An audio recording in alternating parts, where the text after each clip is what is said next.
শক্তিশালী হাতি দিয়ে টেনেও 1 ইঞ্চি সরানো যায়নি এই শিবলিঙ্গ। কোনো আধুনিক ইট ছাড়া কেবল চুনসুরকি দিয়ে তৈরি 4.5 ফুট পুরু দেয়ালের এই মন্দিরটি আজও এক বড় বিস্ময়। সীতাকুণ্ডের চন্দ্রনাথ কিংবা আদিনাথের কথা অনেকে জানলেও পাহাড়ের বুকে শতাব্দীর পর শতাব্দী ধরে দাঁড়িয়ে থাকা এই দেবালয় ঘিরে এখনো চলছে গা শিউরে ওঠা সব রহস্য। এই মন্দিরকে ঘিরে স্থানীয়দের মুখে শোনা যায় অলৌকিক ইতিহাস। জনশ্রুতি আছে, এক কৃষকের গাভী প্রতিদিন একটি নির্দিষ্ট জায়গায় গিয়ে নিজে থেকেই দুধ ঝরিয়ে দিত।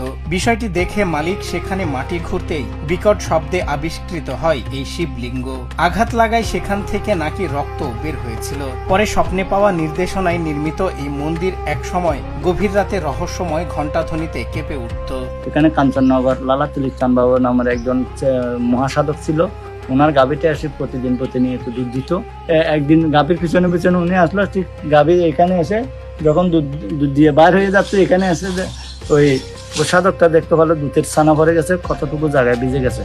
তবে এই মন্দিরের সবচেয়ে বড় বিষয় লুকিয়ে আছে এর সামাজিক বাস্তবতায়। চট্টগ্রামের ফটিকছড়ি উপজেলার কাঞ্চননগরের যে ওয়ার্ডে এই কাঞ্চনাথ মন্দিরটি অবস্থিত, সেখানে এখন কোনো হিন্দু পরিবারের বসবাস নেই। জনমানববিহীন এই নিঝুম পাহাড়ে একসময় শিবলিঙ্গটি অন্যত্র সরিয়ে নেওয়ার জন্য হাতি আনা হলেও অলৌকিকভাবে সে চেষ্টা ব্যর্থ হয়। পরে স্বপ্নের মাধ্যমে জানা যায় এই স্থানটি শিবের নির্ধারিত আসন।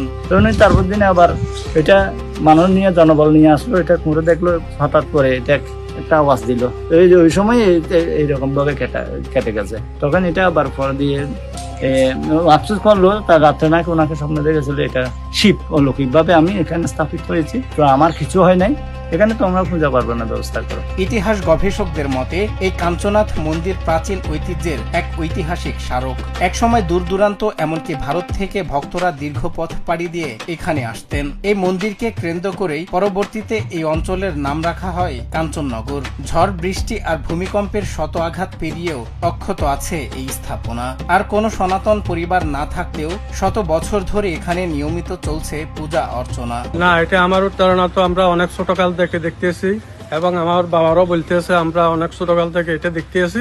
তবে এটার অনেক ইতিহাস আছে, তবে ইতিহাসের মানুষ সঠিকভাবে কিছু দিতেছে না বা বলতে পারতেছে না। মানুষগুলো নাই হারিয়ে গেছে, মারা গেছে, বাইরে চলে গেছে, ইন্ডিয়া চলে গেছে, ওই জন্য তথ্যগুলো পাতে একটু দেরি হইতেছে। ইতিহাসের নীরব সাক্ষী হয়ে আজও পাহাড়ের বুক থেকে অতীতের অজানা গল্প শোনাচ্ছে এই মন্দির। কিন্তু যথাযথ রক্ষণাবেক্ষণের অভাবে হাজার বছরের এই প্রাচীন ঐতিহ্য কি একদিন হারিয়ে যাবে, নাকি সরকারি উদ্যোগে নতুন প্রজন্মের কাছে টিকে থাকবে এই রহস্যময় প্রাচীন কীর্তি? সদর বিশ্বাস, নিউজ।